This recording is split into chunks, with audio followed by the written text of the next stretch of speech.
Baru saja bilang salam, setelah itu menghujat, ya, menjelek-jelekan keyakinan lain, agama lain, padahal habis mengucapkan salam. Lucu nggak?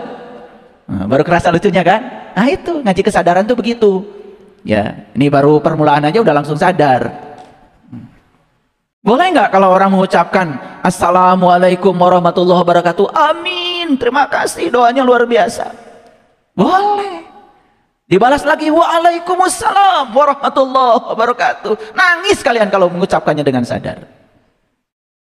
Apalagi ya, kalau di Tanah Parahyangan ada lagi ya ucapan salam yang luar biasa.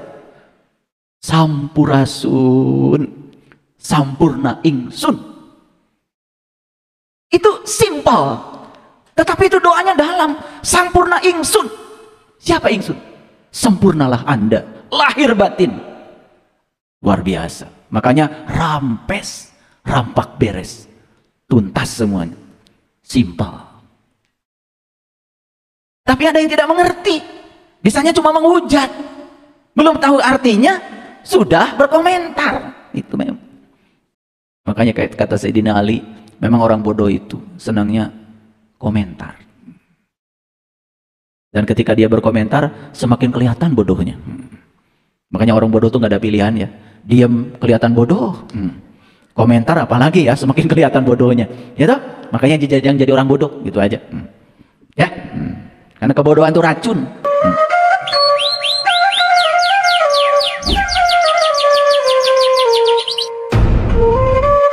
Bismillahirrahmanirrahim. Assalamualaikum warahmatullahi wabarakatuh. Salam sejahtera untuk kita semua. Om Swastiastu, Namo Buddhaya.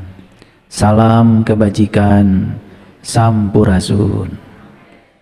Rahayu Sagung Dumadi. Yakinkan semua makhluk hidup di semesta ini, baik yang kelihatan maupun yang tidak kelihatan, di setiap ruang dan waktu, di semua tingkatan, senantiasa hidup berbahagia dan bebas dari segala penderitaan. Mari kita bertekad agar diri kita semua selalu menjadi sumber cinta, sumber sukacita, sumber keberkahan, sumber kedamaian, sumber cahaya bagi semua makhluk. Jangan pernah mengizinkan diri kita menjadi sumber perpecahan, sumber onar, sumber kegelapan. Karena sebaik-baiknya manusia adalah yang berguna bagi manusia yang lain. Segala puji hanya milik Allah, Sang Kehadiran, Sang Keberadaan. Dia senantiasa membersamai kita, meliputi seluruh semesta raya dan meliputi setiap diri. Dia adalah Zat yang Maha Tunggal, yang meliputi seluruh bentuk. Tidak ada satu ruang di semesta ini yang tidak ada kehadirannya. Dia bukanlah suatu sosok. Dia hanya bisa disaksikan oleh mereka yang tahu ilmunya, tahu caranya. Dia tidak pernah tertidur, tidak pernah terkantuk. Dia adalah daya semesta yang hadir pada setiap diri, dan kehadirannya membuat diri kita menjadi berarti, menjadi fungsional. Tubuh kita bisa melangkah karena ada daya dari Allah. Tangan kita bisa bergerak karena ada daya dari Allah. Kalau kita berhenti bernafas, daya itu hilang. Dan kita sadar suatu saat kita pasti akan menghembuskan napas kita yang terakhir. Artinya izin dari Sang Pemilik kehidupan tidak diberikan lagi kepada kita. Dan itu pasti akan terjadi pada setiap manusia. Mari kita bersyukur hari ini kita masih dihadirkan di tempat yang penuh berkah ini untuk belajar bersama, meniti ke dalam diri, belajar kesadaran. Karena hidup yang berkesadaran itulah hidup yang menakjubkan. Oleh karena itu mari kita puji semua berkah dan cinta kasihnya Allah dengan bersama-sama membaca hamdalah. Alhamdulillahirabbil alamin. Mari kita awali kajian kita di pagi yang penuh berkah ini, bersama-sama merasakan kehadirannya di setiap sel dalam tubuh kita, seraya memohon ridhonya, berkahnya. Kiranya hari baru ini menjadi momen kebangkitan kita semua, momen kebangkitan kesadaran kita, sehingga kita bisa segera bangkit dari tidur panjang kita. Dan sebelum kita sungguh-sungguh meninggalkan alam semesta ini, kita sudah menjadi manusia-manusia yang berkesadaran. Tidak usah menjadi mercusuar di atas bukit, menjadi lilin kecil yang sudah nyala saja sudah bagus. Karena satu lilin kecil memiliki kemampuan untuk menyalakan lilin-lilin masih tertidur. Oleh karena itu, mari kita sapa semuanya dengan kelembutan dan cinta, seraya membaca basmalah. Bismillahirrahmanirrahim. Saya menyapa para sahabat juga yang di rumah. Ada puluhan ribu, paling sedikit 30 ribuan para sahabat biasanya sudah standby untuk mendengarkan kajian. Yakin semuanya sehat, berkah, berkelimpahan sukacita. Kajian kita hari ini berjudul Islam di Dunia, Islam di Akhirat. Sederhana ya judulnya? Sederhana bukan? Tapi kalau ditanya Islam itu apa, belum tentu kita tahu. Kalau ditanya dunia itu apa, juga belum tentu kita tahu. Kalau ditanya akhirat itu apa, belum tentu kita juga tahu. Kita tahunya semua istilah-istilah ini dari persepsi saja, dari interpretasi, dari apa kata orang. Dan hari ini saya akan coba untuk membahasnya secara mendalam. Islam di dunia, Islam di akhirat. Saya akan jelaskan dulu kata Islam. Jadi dalam tata bahasa itu ada yang namanya etimologi. Jadi etimologi itu berbicara tentang asal usul suatu kata. Jadi kata Islam ini jelas ya dari bahasa Arab. Itu dari kata dasar salima. Salima itu sudah menjadi bahasa Indonesia, selamat, sentosa, damai. Jadi Islam itu sendiri ya berasal dari kata salima yang artinya adalah selamat, sentosa, damai. Ya. Jadi Islam itu pada awalnya bukan nama sebuah agama sebetulnya. Jadi Islam itu artinya adalah selamat, sentosa, damai. Makanya kita setiap kali bertemu dengan orang atau kita mengawali pembicaraan ya biasanya mengucapkan salam. Assalamualaikum warahmatullahi wabarakatuh. Assalamualaikum artinya kesejahteraan, kesentosaan, keselamatan, kedamaian, begitu ya, tercurah kepada kalian semua. Doa bukan itu? Doa itu. Jadi kalau ada orang bilang assalamualaikum, boleh juga diamini, amin, boleh, kan doa. Atau dibalas dengan waalaikumsalam, itu ya. Keselamatan, kesejahteraan, kesentosaan, kedamaian juga buat Anda gitu. Jangan-jangan kita mengucapkan salam setiap hari tapi nggak ngerti.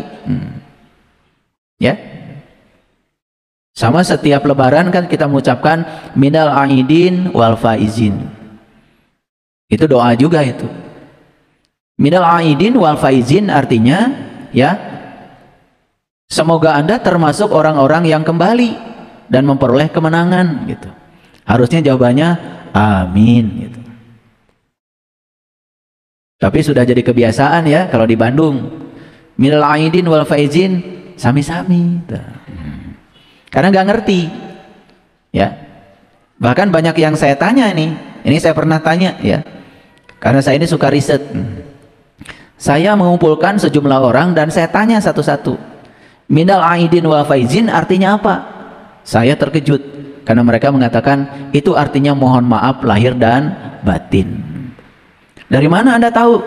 Karena kalau dapat kiriman kartu lebaran ada tulisan Arab minal aidin wal faizin, bawahnya mohon maaf lahir dan batin. Dikiranya yang bawah terjemahan dari yang atas. Itu karena kita belajar agama dari kartu lebaran, hasilnya seperti itu. Ya, makanya dari lebaran ke lebaran tidak ada kemajuan. Ya, paling ada inovasi sedikit lah. Kalau lebaran kemarin cirengnya polos, lebaran ini pakai kacang gitu loh. Jadi kiranya Idul Fitri itu ya saat dimana kita merayakan sesuatu dengan makanan yang berasal dari bumi. Padahal di Quran tidak begitu, ya. Jadi sebetulnya Idul Fitri itu adalah saat dimana kita ketiban rezeki dari langit, saking senangnya dapat berkah dari langit, namanya Al-Maidah, hidangan, ya, dari langit, hidangan dari langit. Saking senangnya dapat membebaskan kita, itulah yang disebut dengan kemenangan. Dan itu kan sebetulnya diabadikan di dalam Al-Quran. Jadi Nabi Isa alaihissalam itu berdoa kepada Allah, Allahumma rabbana anzil alaina ma'idatan minas sama'i takulunana id, gitu. Ya Allah, turunkanlah hidangan dari langitmu, dan turunnya hidangan itu kepadaku, itulah hari raya bagiku. Jadi hari raya itu sebetulnya saat hidangan dari langit turun.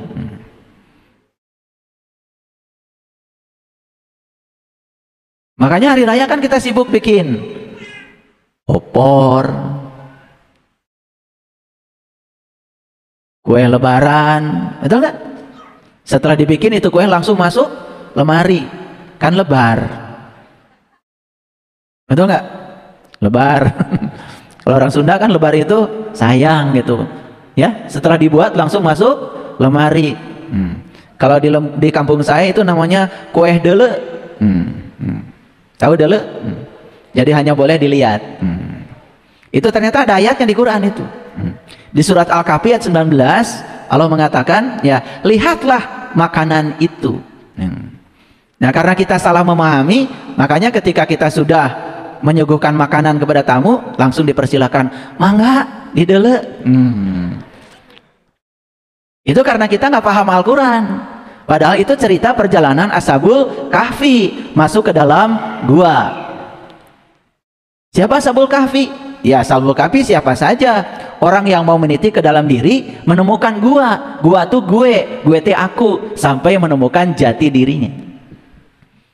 Sehingga ketika dia menemukan jati dirinya, dia terkejut, loh ini saya. Itu namanya makanan, tapi makanan bagi jiwa. Makanya di Quran dikatakan, lihatlah makanan itu. Awas, jangan ditiru, karena itu urusan rohani, bukan urusan nasi timbel. Kalau sudah ngasih nasi timbel, silahkan dimakan, gitu. Ya, jangan pakai Ashabul Kahfi. Paham ya? Itu. Jadi Assalamualaikum, ya, keselamatan, kesentosaan, kesejahteraan, kedamaian bagi Anda. Bahkan ditambah warahmatullah. Rahmat itu cinta, dan cinta Allah tertumpah bagi Anda. Wa barakatuh, dan berkah Allah pun tertumpah buat Anda. Amin gitu. Untung aja nggak ngerti ya.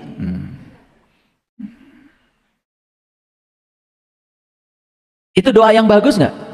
Luar biasa.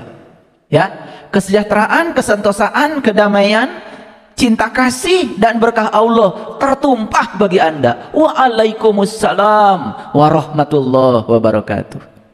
Keren banget. Jadi sebetulnya kalau orang Islam itu ngerti saja intisari dari salam, udah damai dunia ini.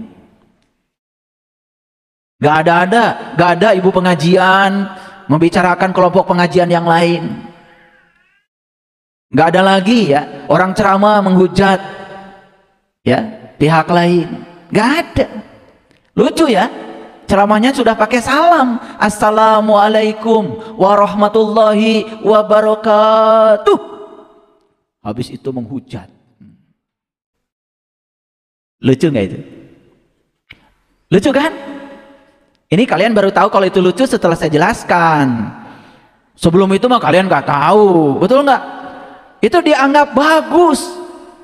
Baru saja bilang salam, setelah itu menghujat, ya, menjelek-jelekan keyakinan lain, agama lain, padahal habis mengucapkan salam. Lucu nggak? Nah, baru kerasa lucunya kan? Nah itu ngaji kesadaran tuh begitu. Ya, ini baru permulaan aja udah langsung sadar. Boleh nggak kalau orang mengucapkan Assalamualaikum warahmatullahi wabarakatuh, amin, terima kasih, doanya luar biasa. Boleh. Dibalas lagi waalaikumsalam warahmatullahi wabarakatuh. Nangis kalian kalau mengucapkannya dengan sadar. Apalagi ya, kalau di Tanah Parahyang ada lagi ya ucapan salam yang luar biasa. Sampurasun, sampurna ingsun. Itu simpel, tetapi itu doanya dalam. Sampurna ingsun. Siapa ingsun? Sempurnalah Anda, lahir batin. Luar biasa. Makanya rampes, rampak beres, tuntas semuanya. Simpel. Tapi ada yang tidak mengerti, bisanya cuma menghujat, belum tahu artinya sudah berkomentar. Itu memang.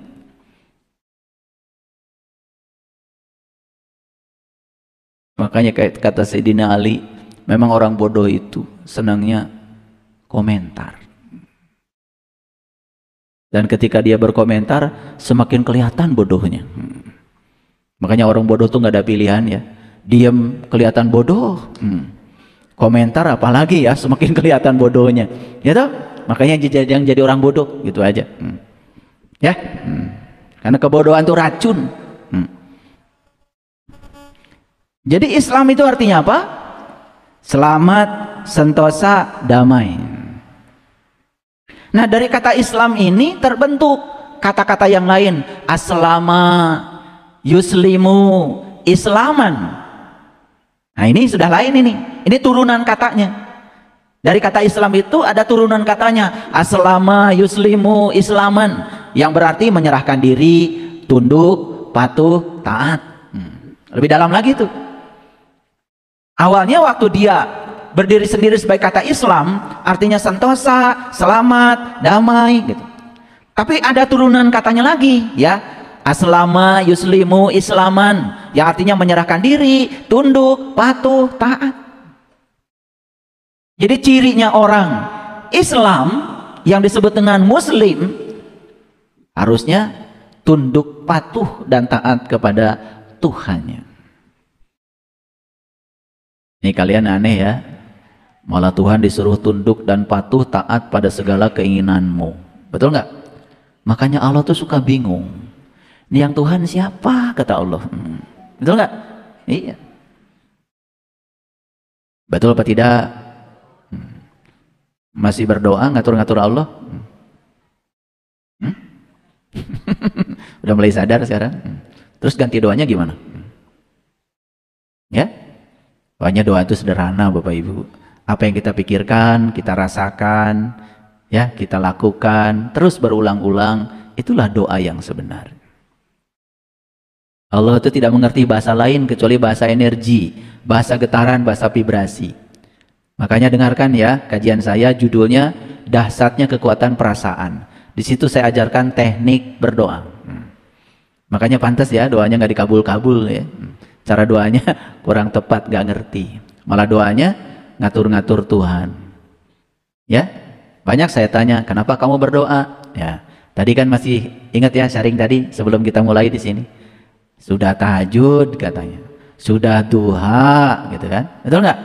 Konflik dengan keluarga makin kenceng, betul nggak? Ya rezeki makin jauh. Nah sekarang saya jelaskan secara ilmiah kok bisa begitu.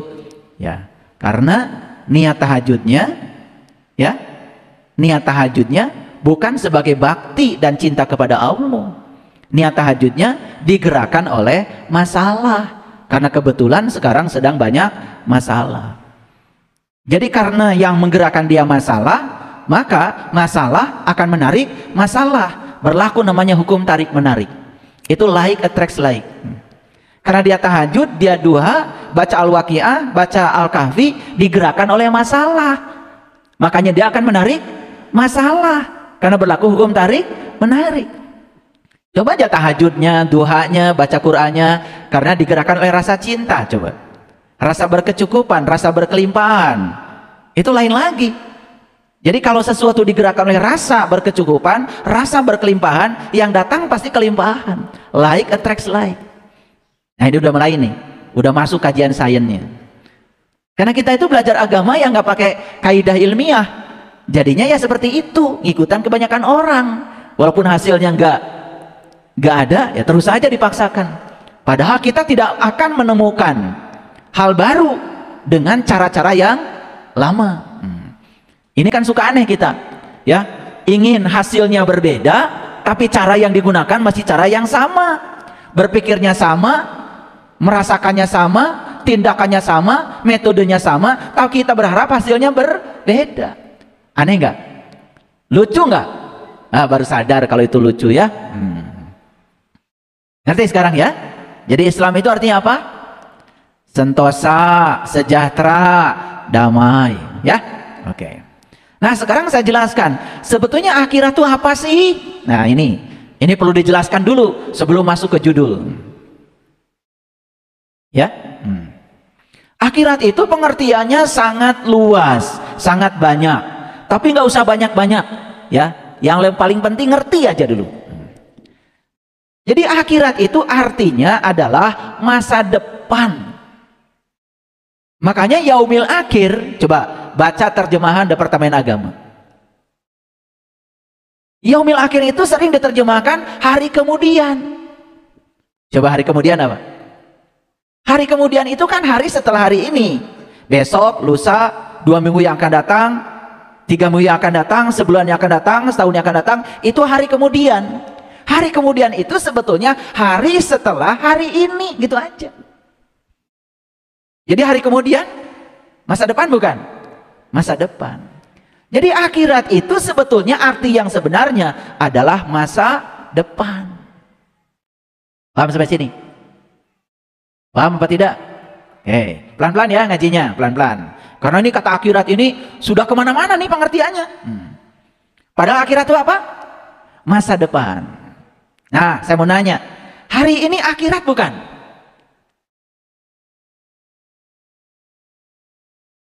Akhirat tadi apa? Masa depan. Kalau gitu hari ini akhirat bukan? Hari ini masa depan dari kehidupan yang lalu. Besok masa depan dari kehidupan hari ini. Ulangi kalau gitu saya tanya, hari ini akhirat bukan? Akhirat. Hari ini tuh masa depan dari kehidupan yang kemarin, dari kehidupan yang 2 minggu yang lalu. Kalau begitu akhirat sudah ada nggak? Sudah ada. Makanya kita percaya kalau akhirat itu ada, karena kita sudah membuktikannya. Ulangi, hari ini akhirat bukan? Dari apa? Dari hari kemarin. Gitu aja dulu supaya nggak pusing. Ya? Oke. Sudah bisa nebak nggak kira-kira? Tadi kan Islam di dunia, Islam di akhirat. Islam itu artinya apa? Selamat, sentosa, damai. Ya toh? Jadi artinya apa? Dunia itu apa sih? Nah, sekarang kita bahas dunia dulu. Karena belum tentu Bapak Ibu sudah mengerti. Maka dibahas dulu pelan-pelan. Ini judulnya udah setengah jam. Dunia itu simbol dari kehidupan. Ulangi ya. Dunia itu simbol dari kehidupan. Saya sudah berulang kali bilang di YouTube ya. Hidup itu kapan Bapak Ibu? Sekarang. Udah mulai pintar ya? Hidup itu sekarang, di sini, saat ini. Coba sekarang saya mau nanya, Bapak Ibu sekarang bernafas? Nah, kapan? Sekarang. Saya nanya, Bapak Ibu masih hidup? Nah, buktinya apa? Bernapas. Kapan? Sekarang. Itu aja, ya. Paham ya? Napas kemarin bukan? Bukan. Napas besok bukan? Bukan. Napas kapan? Sekarang. Berarti hidup kapan? Sekarang, gitu aja. Sederhana ya? Nah, dunia itu simbol dari kehidupan. Sedangkan kehidupan itu di sini, saat ini, sekarang. Berarti dunia apa? Sekarang, gitu aja. Paham ya? Jadi Islam di dunia artinya apa? Selamat sekarang. Islam di akhirat berarti apa? selamat di masa depan. Clear? Sederhana? Ulangi. Islam di dunia berarti selamat sekarang. Ya toh? Islam di akhirat berarti selamat di masa yang akan datang. Nah, sekarang saya mau tanya, yang menentukan masa depan kapan? Apa? Ya sekarang. Jadi jangan aneh-aneh. Wah, kita mah bahagianya nanti, bukan sekarang. Sedangkan yang menentukan nanti kan sekarang. Jadi kalau ingin bahagia nanti, berarti harus bahagia sekarang. Itu aja kok. Sederhana. Sederhana? Oke. Nah, kira-kira kalau saya kasih contoh nanti, coba judul ini, Islam di dunia, Islam di akhirat. Udah masuk atau belum? Saya kasih contoh.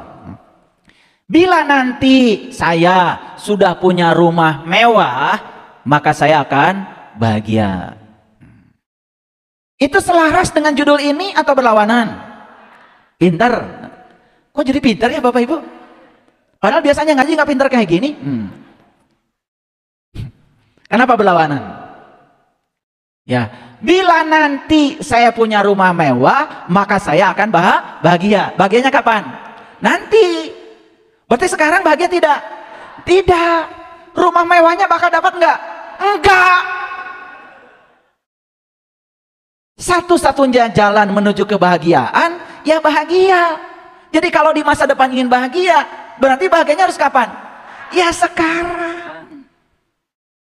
Jadi Islam di dunia, Islam di akhirat. Makanya jangan jadi para penghayal. Sudah, kalau ingin bahagia di masa depan, ya bahagia saja sekarang. Itu aja.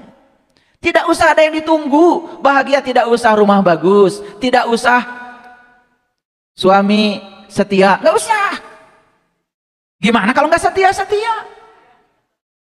Berarti kan jadi penunggu kebahagiaan, betul nggak? Makanya bahagia itu keputusan kita dari dalam. Clear sampai sini? Wah, sudah banyak kajian saya kan, bahwa sebetulnya ya yang menyebabkan kita menderita bukan orang lain.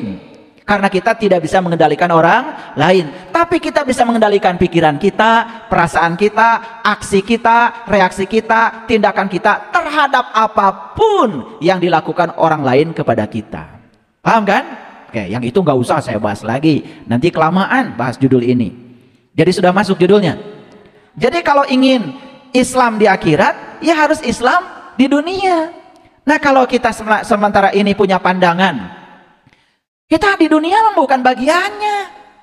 Bagian kita mainnya nanti di akhirat.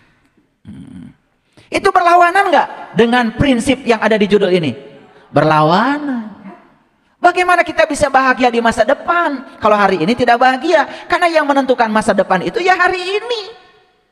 Paham? Oke. Bapak Ibu tuh mau naik gunung. Kan nggak bisa langsung terbang ke gunung. Kan pasti Bapak Ibu akan melewati selangkah, dibuang aja satu langkah. Bisa nggak nyampe di gunung? Nggak bisa. Jadi untuk sampai di puncak gunung itu, kita pasti akan berjalan selangkah. Begitu kan? Kalau selamat di langkah ini, nyampe nggak di gunung? Nyampe. Misalnya dari sini ke gunung itu ada 1000 langkah. Ya? Siapa orang yang bisa sampai di puncak gunung? Yang selamat di setiap langkah yang jumlahnya 1000 itu. Misalnya di langkah yang ke-500 nggak fokus, tiba-tiba jatuh, masuk jurang, kan nggak nyampe di gunung. Nggak mungkin ya kita bisa sampai di puncak gunung yang 1000 langkah itu kalau yang 1000 langkah sebelumnya tidak selamat. Setuju? Jadi Bapak Ibu ingin selamat di masa depan? Oke, caranya gimana? Ya selamatkan hari ini. Itu aja kok. Kebohongan terbesar manusia adalah menyangka besok masih ada waktu. Sehingga hari ini dia menunda.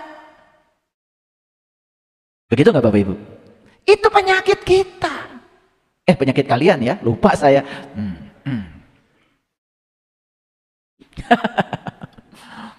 Nah, kita coba masuk dulu deh, pakai ayat dulu ya, supaya semakin jelas. Ini Quran surat Ad-Duha. Ya, surat Ad-Duha. Dimulai dengan kata-kata yang indah. Wad-duha. Awas. Ha. Ya. Wad-duha, demi duha. Nah, apa sih duha itu? Saya baca banyak tafsir yang mengatakan duha itu saat matahari mau naik. Ingat ya, duha itu tidak akan terjadi kalau tidak ada subuh. Betul nggak? Nah, subuh itu sudah saya jelaskan di kajian sebelumnya. Sampai Allah bersumpah demi subuh. Ya, Kul a'udzu birabbil falak. Itu sudah dibahas ya. Dengarkan kajian saya 3 surah yang terakhir. Sudah saya bahas itu. Aku berlindung kepada subuh. Kenapa harus berlindung pada subuh?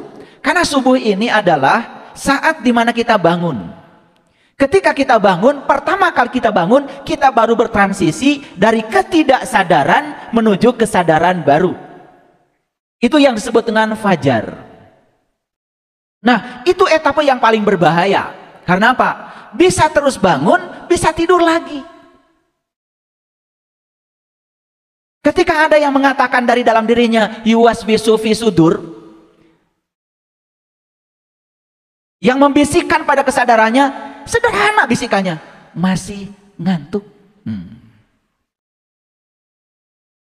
Betul? Pernah nggak ada yang membisiki begitu? Nah, diikuti nggak? Diikuti. Tidur lagi nggak? Nah, itulah kenapa Allah bersumpah dengan subuh. Karena subuh itu fase yang sangat berbahaya, di mana seseorang belum mengalami kesadaran penuh. Nah, dalam bahasa Inggrisnya itu yang disebut dengan lulungu. Ya, gitu. Itu adalah yang disebut dengan setengah sadar.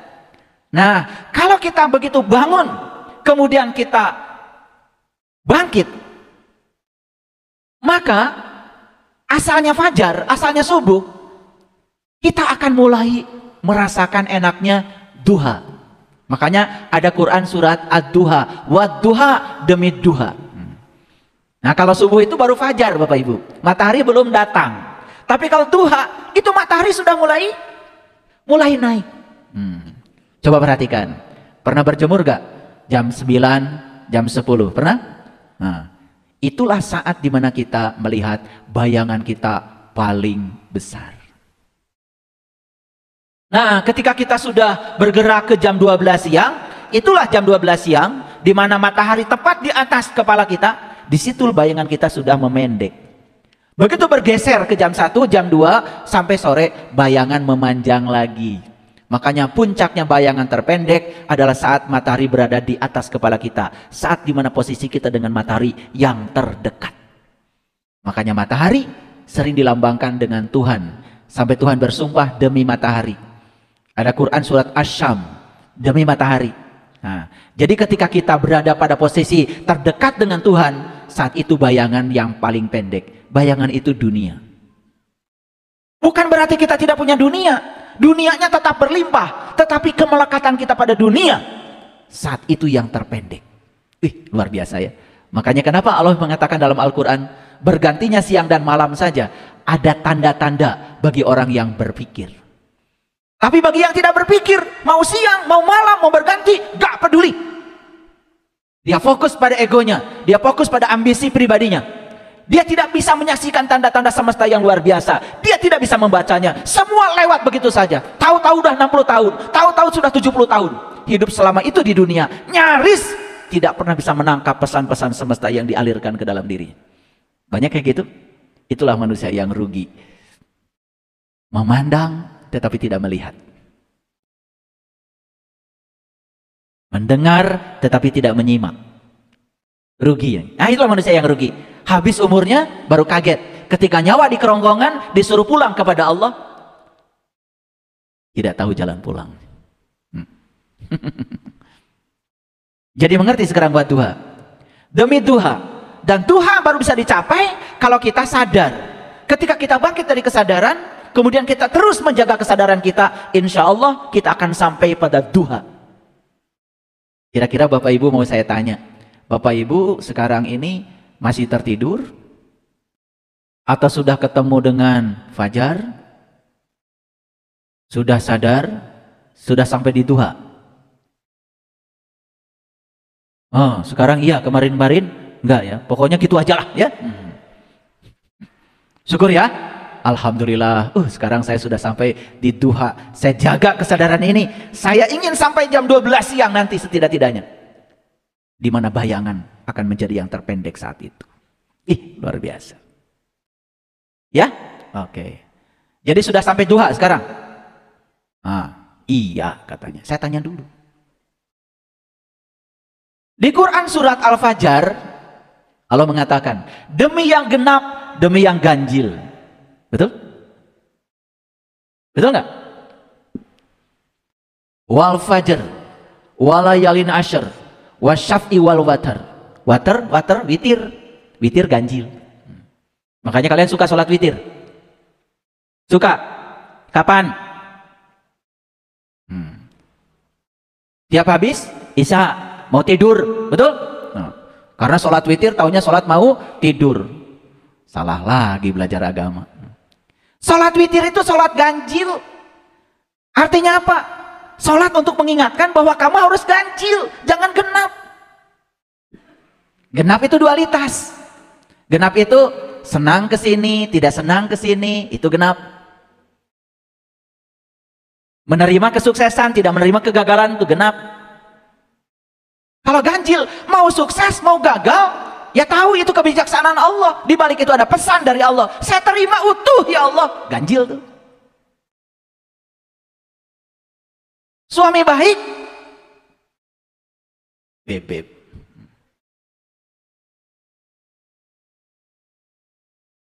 Begitu menampilkan perilaku yang tidak disukai, langsung nurus tunjung.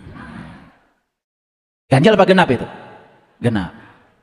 Yang ganjil, ya sudah, ya dia mau baik, mau tidak baik, karena baik tidak baik urusan dia dengan dirinya sendiri, nggak ada urusan dengan saya. Baik bebek, nggak baik bebek. Ganjil apa genap?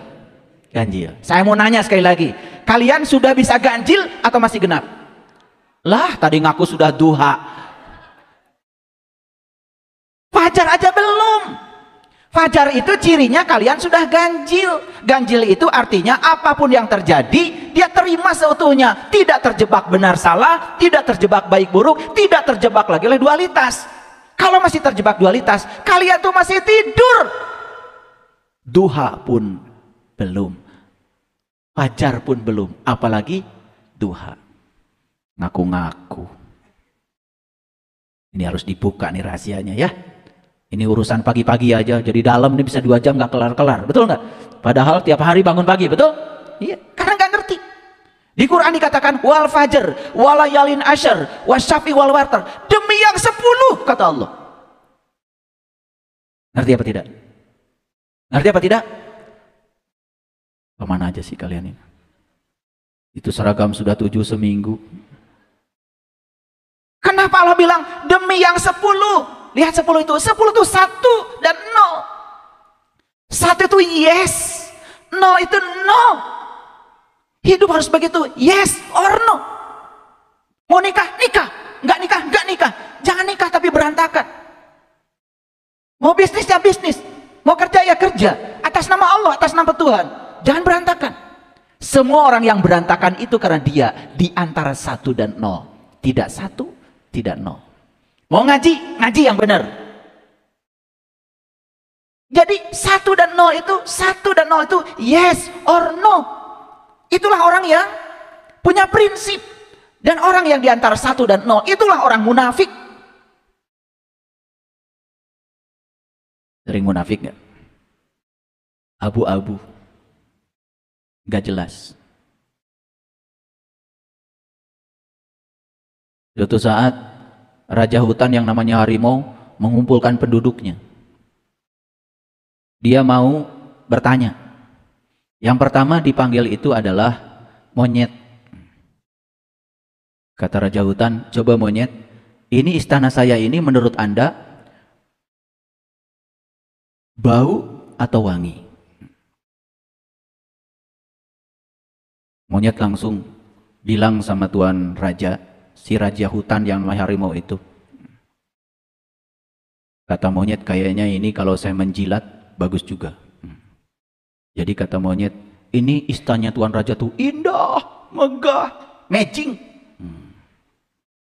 wangi. Kata monyet, kamu sudah menghina saya, kata harimau. Masa kandang harimau sebau ini dibilang wangi? Akhirnya monyet dimakan.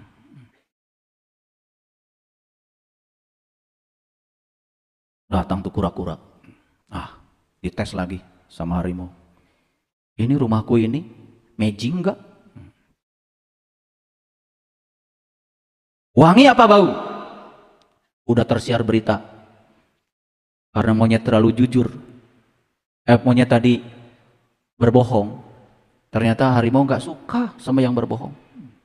Ya udah, kata kura-kura, saya akan menjilat aja. Asal Bapak senang. Yang model-model kayak gini kan sekarang banyak. Betul nggak? Banyak sekarang tuh yang kayak gini. Dia denger dia. Akhirnya apa? Kata kura-kura, wih,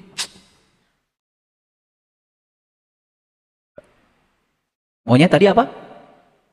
Berbohong. Sekarang kura-kura mau jujur aja karena monyet dimakan. Beritanya udah sampai di semua media, di TikTok, di YouTube, udah sampai itu kemana, di Instagram, beritanya udah kemana-mana lah. Karena tahu monyet yang berbohong saja dimakan, maka dia memilih jujur. Akibatnya apa? Ini rumah Anda tuh brengsek, jorok, bau, kata kura-kura. Kamu kurang ajar ya sama saya. Dimakan juga. Yang terakhir datang kancil. Makanya dulu kalian kalau waktu kecil kan orang tua selalu ngasih dongeng kancil kan. Kancil ini cerdik. Belum tentu benar. Cerdik. Begitu kancil datang, kamu. Coba, rumahku bau apa wangi? Berita di TikTok itu udah nyampe juga tuh di kancil. Jadi yang tidak jujur dimakan. Yang jujur dimakan. Begitu ditanya, menurut Anda gimana nih rumahku ini? Aduh Tuan Raja, mata saya ini sudah 3 bulan ini katarak. Jadi tidak ada kesimpulan. Itu. Bagaimana, wangi apa bau? Nah itu, 3 hari yang lalu saya ini ketiban flu. Jadi saya tidak ada pendapat, Tuan Raja. Wah, kamu luar biasa. Selamat kamu. Makanya sekarang yang selamat itu yang model kayak kancil. Yang jujur tidak disukai. Tapi yang pengkhianat juga tidak disukai. Nah yang abu-abu kayak gini nih, ya, yang tidak ada pendapat. Mudah-mudahan kalian ini ya, selamat pasti. Jadi pilih monyet, kura-kura, atau kancil. Udah milih salib. Nanti di rumah ya. Udah nggak usah dijawab sekarang. Terlalu berat ini pertanyaan. Baik, lanjut. Ya, kira-kira sudah fajar, sudah duha? Bingung ya? Udah, makanya harus bertekad. Ya, saya akan mengawali fajar hari ini. Saya akan pertahankan kesadaran saya agar saya sampai di duha. Ya kan? Perhatikan ya. Ayat yang kedua, walaili idza saja, demi malam apabila telah sunyi. Demi malam apabila telah sunyi. Perhatikan ya. Jadi malamnya ini sudah sunyi, malamnya sudah lewat, malamnya sudah lenyap, kegelapan sudah tidak ada lagi. Itu maksudnya. Makanya begitu kita sampai di duha, matahari sedang terang-terangnya, pagi sedang indah-indahnya. Semua kegelapan habis. Dimakan oleh terangnya sinar matahari. Makanya walaili idza saja, kegelapan selamat tinggal. Kebodohan selamat tinggal. Sifat-sifat kampungan selamat tinggal. Semua dogma, doktrin yang merugikan selamat tinggal. Aku sekarang sudah duha. Berani gak begitu? Berani apa tidak? Atau mau terus-menerus di keyakinan lama yang tidak memberikan manfaat apa-apa? Berubah. Ma wadda'aka rabbuka wa ma qala. Tuhanmu tiada meninggalkan kamu. Tuhanmu tidak benci kepada kamu.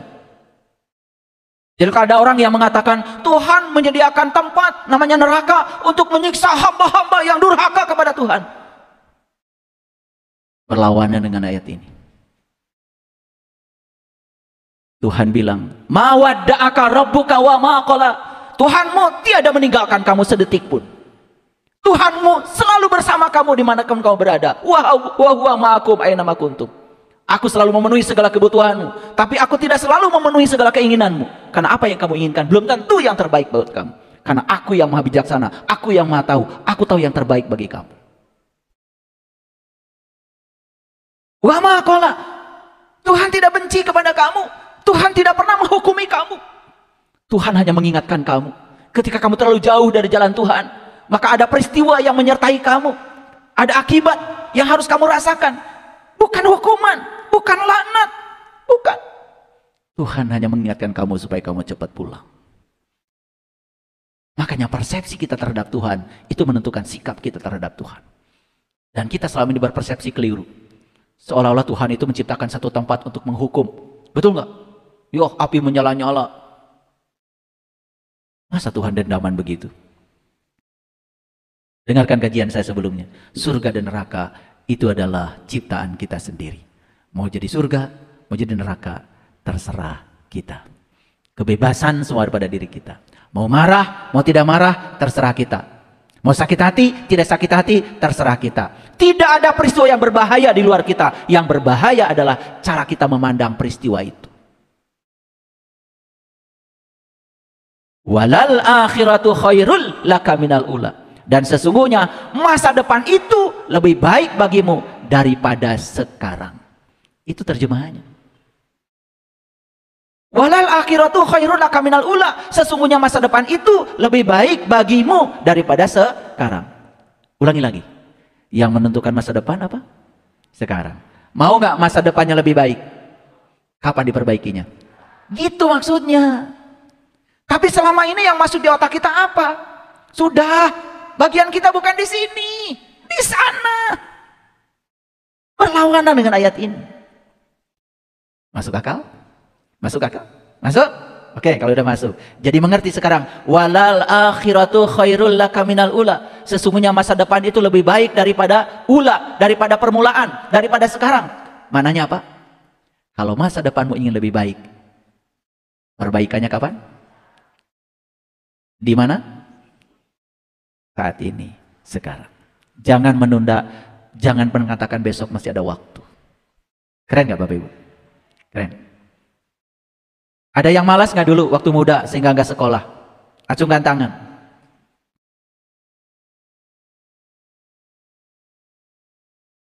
Sekarang pasti menyesal. Teman-teman dulu yang rajin belajar, sekarang ya hidupnya jauh lebih baik. Saya pernah, bukan saya mengatakan saya sukses, bukan. Saya lagi ngajar di kelas, ada orang ya dari sudut itu, dari atas lihat terus begini ke bawah. Karena penasaran lalu saya samperin. Ternyata pekerja bangunan yang sedang memperhatikan saya, sedang mengajar di kelas. Saya suruh turun. Saya sudah lupa lagi karena itu sudah nggak ketemu dengan saya lama. Rupanya teman saya waktu SD. Dia kemudian meluk saya. Benar ya kamu dulu, kamu kalau diajak main gapleh nggak mau, diajak ngerokok di pos ronda nggak mau, karena kamu sedang belajar. Jadi saya bukan membedakan bahwa jadi dosen itu lebih bagus daripada jadi pegawai, bukan. Saya tidak itu. Ini sekedar ilustrasi pertemuan saya dengan teman saya yang menyesal karena dulu waktu dia muda dia tidak mau belajar. Jadi kalau teman-teman saya dipanggil-panggil sama ibunya, belajar, belajar, belajar. Kalau saya ditungguin ibu saya, disuruh tidur. Karena saya belajar terus. Ibu saya itu khawatir karena saya belajar terus. Bukan disuruh belajar. Karena kesadaran belajar itu sudah tumbuh dari kecil. Gitu. Makanya sesuai dengan kata-kata Bung Karno. Kalau kamu keras pada diri kamu di masa muda, maka alam semesta akan lunak padamu di masa tua. Dan kalau kamu lunak padamu di masa muda, maka alam semesta akan keras kepadamu di masa kamu tua. Jadi, yang sekarang sedang menyesali itu sekarang di mana? Di dunia apa di akhirat? belum ngerti lagi. Yang sedang menyesali, dia itu menyesali ya masa lalunya. Berarti sekarang dia di dunia apa di akhirat? Di akhirat. Karena dulu di permulaan dia tidak mau belajar. Paham? Bapak Ibu menyesal di dunia apa di akhirat? Di akhirat. Jadi sudah ada akhirat sekarang? Sudah. Suka menyesal? Suka. Misalkan begini. Dulu masih ingat ya? Ya, masih ingat. Ketika ujian dapat nilai yang jelek. Perhatikan saya. Apakah Bapak Ibu menyesal karena ujian atau menyesal karena tidak belajar sebelum ujian? Nah, jadi waktu ujian nilainya jelek, menyesal. Itu dunia apa akhirat? Nah, pintar, akhirat. Ya, permulaannya mana? Karena tidak berbuat di dunia, maka dia menyesal di akhirat. Gitu maksudnya. Kalau begitu Bapak Ibu percaya nggak akhirat itu ada? Percaya? Yakin? Hakul yakin? Sudah membuktikan? Sudah merasakan? Itu yakin pada hari akhirat namanya. Bagaimana Bapak Ibu bisa yakin pada sesuatu yang diceritakan banyak orang? Padahal mereka juga yang cerita belum mengalami? Betul nggak? Oke, awas nanti kalau nyelonong pertanyaan, sigap. Tadi ditanya, katanya udah ngerti tadi. Salah lagi. Tuh, lanjut. Oke, jadi ngerti sekarang. Walal akhiratu khairul laka minal ula. Ngerti? Ngerti. Jadi apa? Masa depan itu lebih baik dari masa sekarang. Karena masa depan ditentukan oleh masa sekarang. Mau masa depan lebih baik? Mau. Kapan melakukannya? Sekarang. Kalau tidak melakukannya sekarang, akan menyesal di masa depan? Menyesal. Jadi menyesal itu di dunia apa di akhirat? Dunia lagi. Gimana sih? Udahan. Sejelas ini, ya Allah, masa saya harus ngulang-ngulang terus ngerjain saya? Paham ya? Oke. Suka menyesal Bapak Ibu? Suka. Menyesal itu tidak pernah di permulaan. Menyesal itu selalu di akhir. Duh, kenapa saya bodoh? Betul nggak? Akhirnya duit saya tertipu deh sama dia. Coba ya kalau waktu itu saya sadar gitu. Itu menyesal di dunia apa di akhirat? Bakal ada nggak penyesalan di akhirat kalau di dunianya baik-baik saja? Gak ada. Makanya lakukan di sini, saat ini, sekarang. Clear sampai sini? Pernah mendapatkan penjelasan surat Ad-Duha seperti ini? Ya pernah sekarang. Makanya ayat ini dimulai dengan Wadduha. Ini ayat ditujukan kepada mereka yang sudah terang benderang. Ini ayat ditujukan kepada mereka yang sudah siap menerima cahaya matahari. Dia yang sudah keluar dari kamar tidurnya. Dia yang sudah keluar dari semua penghalang-penghalang. Sehingga sinar matahari pagi itu datang kepada dia. Tapi ingat, yang saya maksud bukan sekedar sinar matahari itu. Karena matahari ada dua kata Quran. Robul masrikoin, warobul magribain. Satu matahari jasmani, satu matahari ruhani. Saya yakin matahari jasmani semua sudah tahu. Semua sudah merasakannya. Tetapi matahari ruhani belum tentu sudah bisa merasakannya. Itu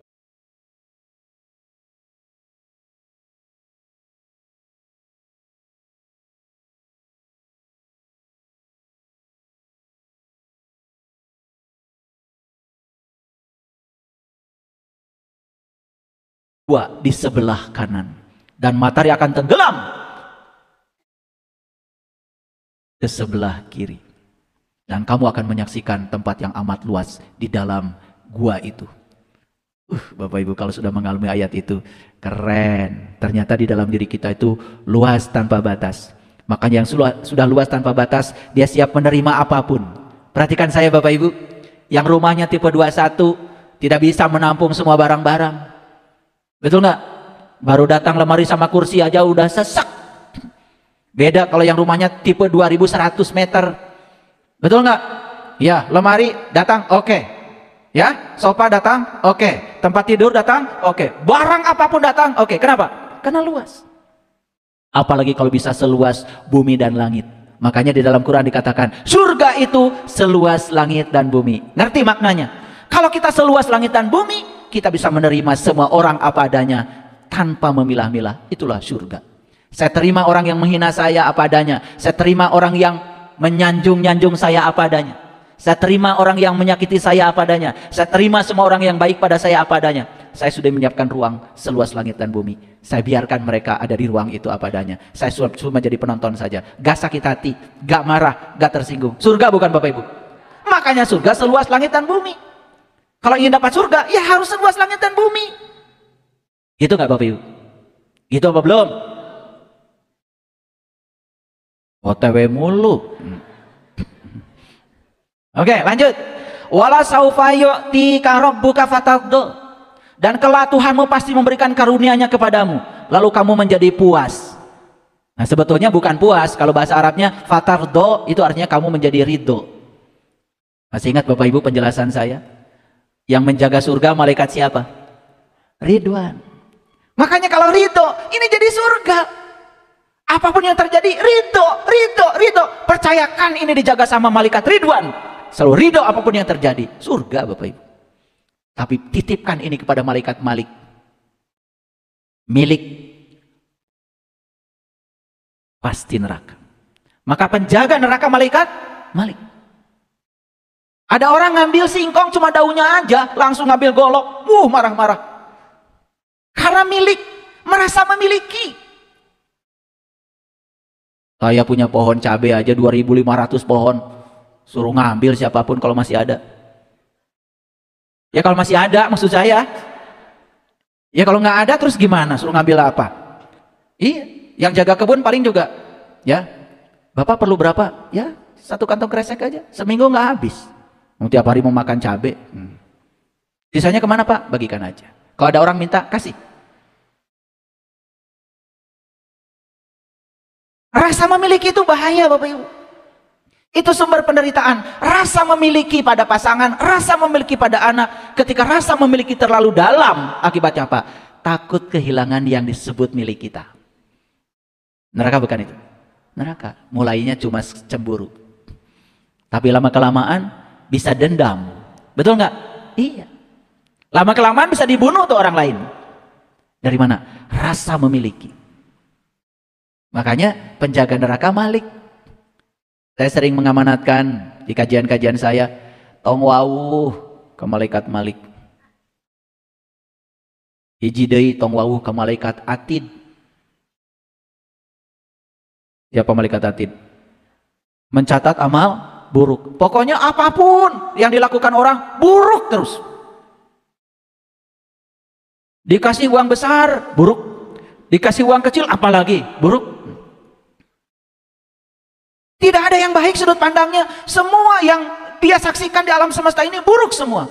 Itu malaikat Atid, penjaga pencatat keburukan. Makanya lihat orang yang dijaga malaikat Atid, sudut pandangnya buruk aja, penuh curiga sama orang. Neraka bukan Bapak Ibu? Nah, makanya di Quran, yang saya baca di Quran, ternyata yang menjunjung tinggi arsy itu cuma 8 malaikat. Karena baca apa tidak?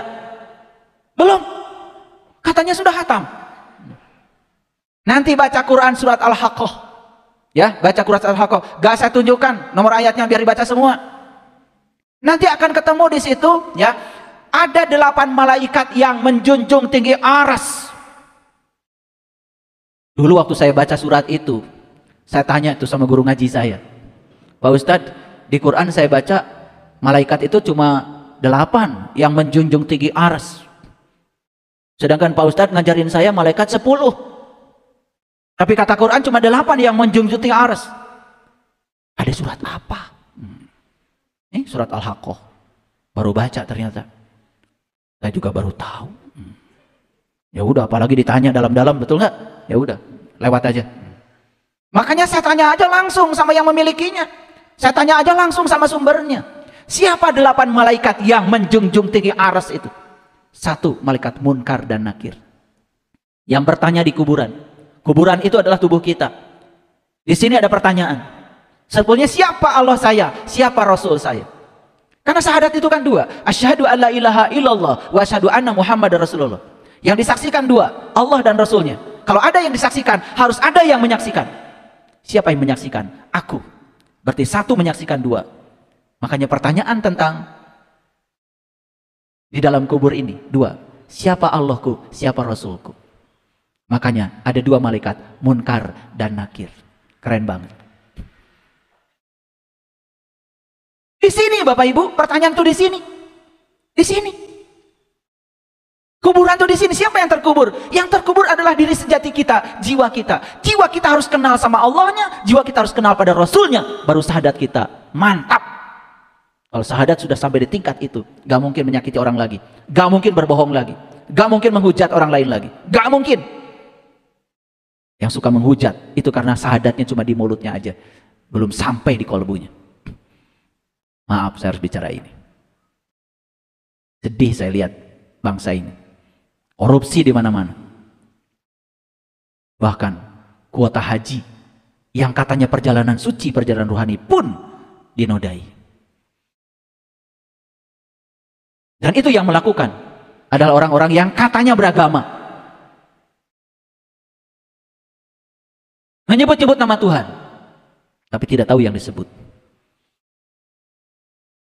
Bukan Tuhan yang dia bohongi, dirinya sendiri pun dibohongi. Mengerikan. Sedih saya. Bahkan Indonesia dapat juara lagi Bapak Ibu. Baru dapat kemarin hasil risetnya, terkirim sama saya. Ternyata Indonesia masyarakatnya negara yang paling malas berjalan kaki. Juara lagi. Juara 1 Bapak Ibu. Juara 2-nya Arab Saudi. Juara 3-nya Malaysia. Juara 4-nya Filipina. Bayangkan ya, rata-rata orang Indonesia berjalan kaki dalam sehari kurang dari 3.300 langkah. Sedangkan di negara-negara yang sehat, rata-rata mereka itu jalan kakinya udah di atas 15.000 langkah. 3.000 langkah Bapak Ibu, 3.300 langkah. Malas. Padahal kalau ingin sakit kepala sembuh, jalan kaki. Kalau ingin asam urat sembuh, jalan kaki. Ingin diabetes sembuh, jalan kaki. Darah tinggi ingin sembuh, jalan kaki. Coba. Sederhana kok.